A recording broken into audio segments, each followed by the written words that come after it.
نبی علیہ الصلوۃ والسلام وحی کے پابند، آقا علیہ السلام کو علم غیب نہیں تھا۔ جتنا امام کائنات کو بتایا گیا اتنا ہی امام کائنات نے آگے بیان کر دیا۔ سورۃ الانعام کی آیت نمبر 50 میں بھی حضرت محمد رسول اللہ صلی اللہ علیہ وسلم، یہ بھی تو وہی ہے نا، قُل لَا أَقُولُ لَكُمْ عِندِي خَزَائِنُ اللَّهِ وَلَا أَعْلَمُ الْغَيْبَ وَلَا أَقُولُ لَكُمْ إِنِّي مَلَكٌ، کہہ دیجئے نہ تو میرے پاس اللہ کے خزانے ہیں اور نہ میں علم غیب جانتا ہوں۔ سورۃ الاحقاف آیت نمبر 9 میں 26واں پارہ ہے، پہلا صفحہ ہے، اور اس میں نبی صلی اللہ علیہ وسلم فرماتے ہیں،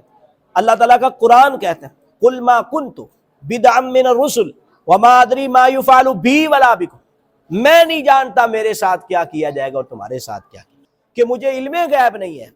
کیونکہ سیدہ عائشہ بھی صحیح بخاری کتاب التوحید اور کتاب التفسیر میں فرماتی ہیں، جو بندہ یہ بات کہے نا کہ امام کائنات کو علم غیب ہے، فقد آدم الفریہ اللہ،